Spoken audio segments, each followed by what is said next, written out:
স্বাগতম জনাই এক নতুন ভিডিঅ'লৈ। আজি ৰাষ্ট্ৰীয় ডক্টৰ দিৱস। আমাৰ বাগানতে আমি ডক্টৰ দিৱস পালন কৰিবৰ কাৰণে আমি আহিছোঁ। আৰু এই দিনটোতে আজি সমগ্ৰ ভাৰতবৰ্ষতে ডক্টৰ দিৱস পালন কৰা হয়। আৰু কিয় কৰা হয়, কি কাৰণে, মানে ভিডিঅ'টো পূৰা চালেহে গম পাব। গতিকে ভিডিঅ'টো পূৰা চাব। যদি ভাল লাগে লাইক কৰিব, শ্বেয়াৰ কৰিব আৰু কমেণ্ট কৰিব নাপাহৰিব। বলক ভিডিঅ'টো আৰম্ভ কৰোঁ আৰু আমি এই ডক্টৰ দিৱসটো পালন কৰোঁ আমাৰ বাগিচাতে।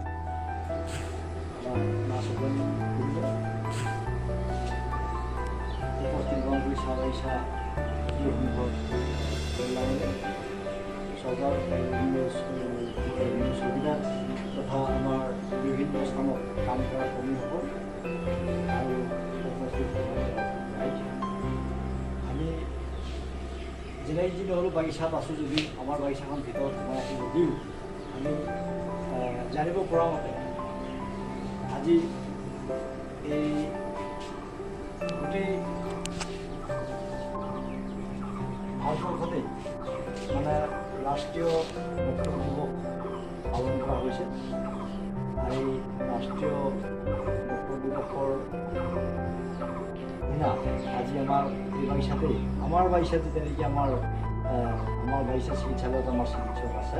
গতিকে আমি চিকিৎসক নামীয়াকো আমি আমাৰ তৰফৰ পৰা আমি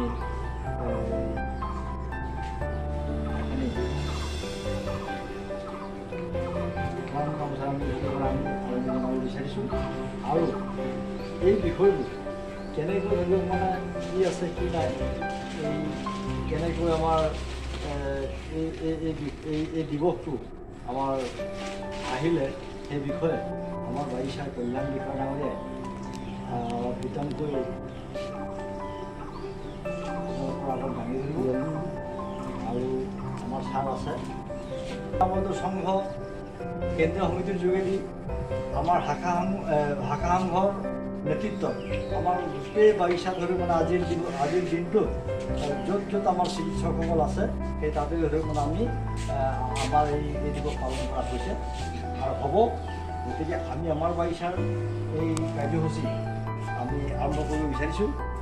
আৰম্ভ কৰিব আমাৰ বনগুৰি চাহ বাগিচাৰ আমাৰ সভাপতি মন্ত্ৰী সংঘৰ সভাপতি শ্ৰীযুত ডাঙৰীয়া, আমাৰ চিকিৎসক ডাঙৰীয়া এখন প্ৰদান মঞ্চৰে আবেদন জনাব বিচাৰিছোঁ।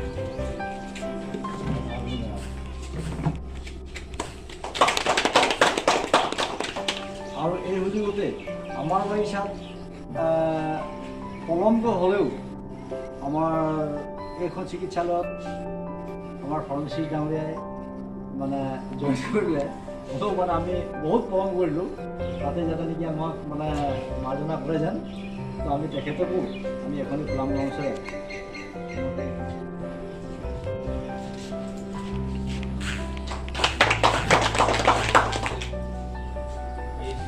ৰাষ্ট্ৰীয় ডক্টৰ দিৱসৰ অনুষ্ঠানত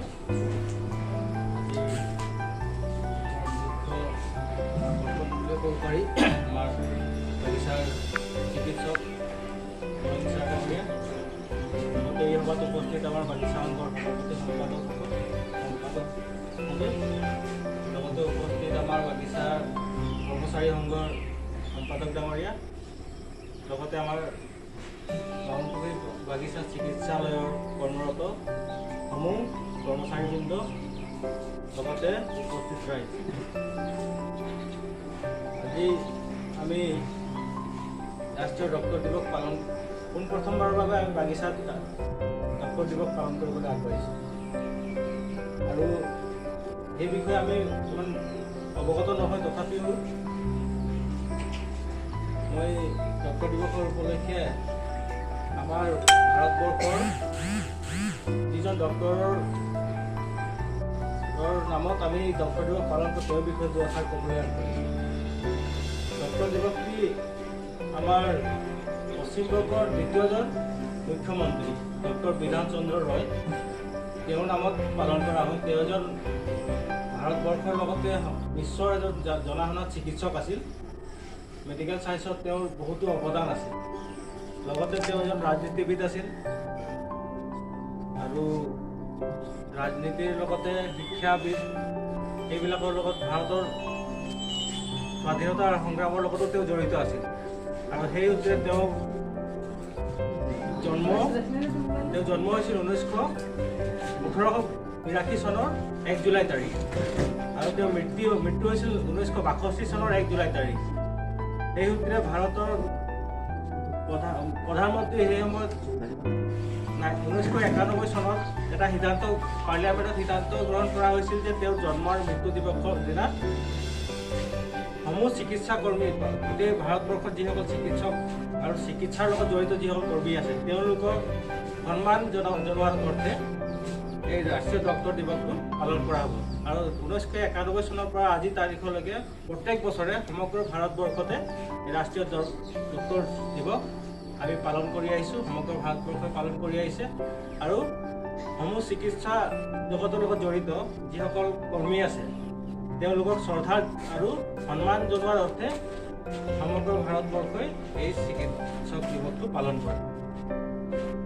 গতিকে আমি আজি এই যিটো মহামাৰীৰ সময়, বিশেষকৈ আমাৰ চিকিৎসক আৰু চিকিৎসাৰ কৰ্মৰ লগত জড়িত সমূহ যিসকল ফ্ৰণ্টলাইন ৱৰ্কাৰ আছে তেওঁলোকক আমি ধন্যবাদ জনাব লাগিব, কাৰণ তেওঁ সকলো সময়তে এইটো পেশাৰ লগত জড়িত হৈ নিজৰ জীৱনকো তুচ্ছ কৰি আজি আমাক সেৱা আগবঢ়াই আহিছে। কাৰণ এনেকুৱা এটা বেমাৰৰ লগত যুঁজ দিবলৈ যাওঁতে আমিতো মাস্ক পিন্ধোঁ আৰু তথাপিও আমি বহুত দূৰত মানে তেনেকৈ পজিটিভ কেছ ওলালে পলাই ফুৰোঁ যে তেওঁলোকৰ ওচৰত নাযাওঁ, কিন্তু তেওঁলোকক পলাই ফুৰিব নোৱাৰে, কাৰণ তেওঁলোকৰ এইটো দায়িত্ব আৰু তেওঁক মানে আমি ঠিক কৰাটো তেওঁলোকৰ নিজৰ জীৱনতকৈও ডাঙৰ বুলি ভাবি তেওঁলোকে আজি এই কৰ্মৰ লগত জড়িত হৈ আছে। গতিকে আমি তেওঁলোকক ধন্যবাদ জনাইছোঁ, বাগিচা কৰ্তৃপক্ষৰ তৰফৰ পৰা তেওঁলোকক আমি ধন্যবাদ জনাইছোঁ। ইয়াকে ক'লোঁ, ধন্যবাদ। যি ধৰণে তেওঁলোকে সেৱা কৰিব লাগে সেই হিচাপে আমি পৰৱৰ্তী সময়তো আমি সেৱা পাই থাকিম বুলি আশা ৰাখিছোঁ। আৰু এতিয়া আমাৰ বাগিচা সংঘৰ সভাপতি ডাঙৰীয়াক তেওঁলোকৰ দুই এষাৰ মানে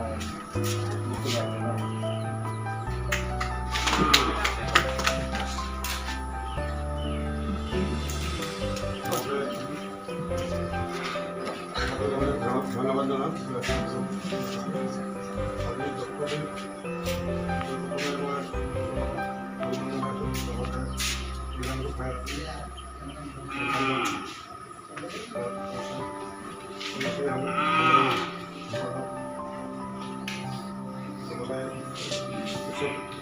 সকলো কৰ্মচাৰীসকল ডক্টৰে বিশেষ ক'বলগীয়া একো নাজানোৱে, ধৰি লওক আমাৰ কথাটো ক'লে আৰু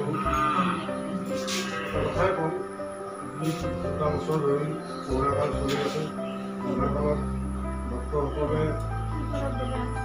কষ্ট কৰি আছে, তাকে কথাটো যে মানুহে পলায়, ক'ভিড বুলি কোৱাৰ লগে লগে মানুহে পলাই দিয়ে, কিন্তু তেওঁলোকে ওচৰ চাপি যায় এই ভাৰতীয় মই বিশেষ নকওঁ, সকলো যিমান ডক্টৰ আছে সকলোকে ধন্যবাদ জনাইছোঁ। তেওঁলোকে আমাৰ ভাৰতীয় লোকে চেষ্টা কৰাৰ কাৰণে স্মৃতিত আৰু এনেকুৱা এটা পৰিৱেশ আজি গ্ৰহণ কৰি আনন্দিত হৈছোঁ। লগতে কেতিয়াও পোৱা নাছিলোঁ বা ভবাও নাছিলোঁ এনেকুৱা এটা পৰিৱেশ পাম বুলি। যোৱাকালি মোৰ লগৰ এজনে কৈছিলে যে মোক বিশেষভাৱে তাত কিবা ডক্টৰ চিলেকশ্যন কৰিব যেতিয়া আছে মই ভাবিছোঁ মনে মনে ভাবিছোঁ আমাৰ তাতো কৰা হ'লে ভাল লাগিলে তাৰপিছত প্ৰতিটাই মোক ৰাতিপুৱা কিবা এটা অনুৰোধ কৰিছে, মই তথাপিও ভাবিব পৰা নাই, ধৰিব পৰা নাই, কিয়নো আগে পিছে কেতিয়াও এনেকুৱা হোৱা নাই। কিন্তু খুব ভাল হৈছে এইটো এটা সমন্বয়ৰ বাৰ্তা, যিটো মানে বাগানত ডক্টৰ নাহে বুলি এটা হেৰি হৈ থাকে। বহুত মানুহে কয় বাগানত গৈছে কিন্তু এৰি দিয়ে লগৰ ডক্টৰ এতিয়ালৈকে মই তেনেকুৱা অসুবিধা পোৱা নাই আৰু মানুহখিনি যথেষ্ট মানে সুবিধা দি আছে আৰু সকলোৱে উপভোগ কৰে। সেয়েহে মই তাত আজি প্ৰায় 3 বছৰ ল'ৰা-ছোৱালী 3 বছৰ মই তাত অতিবাহিত কৰিব পাৰিছোঁ আৰু সকলোৱে সহায় সহযোগিতা কামনা কৰিছোঁ যাতে সুস্থভাৱে মই আপোনালোকক মানে সেৱা আগবঢ়াব পাৰোঁ। সংঘৰ লগতে আমাৰ বাগিচা সকলো কৰ্মচাৰীৰ পৰা সহায় সহযোগিতা আৰু দিহা পৰামৰ্শ ইয়াকে কোনো বক্তব্য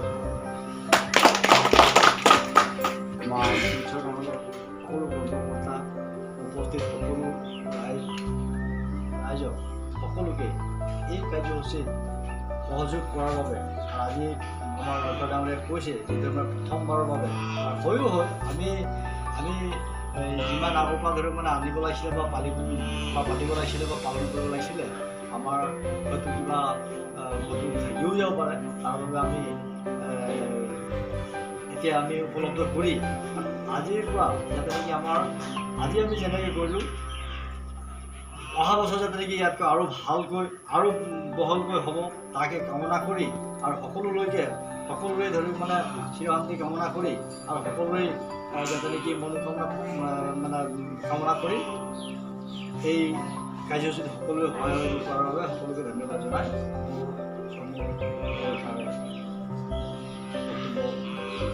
সামৰণি মাৰিছোঁ।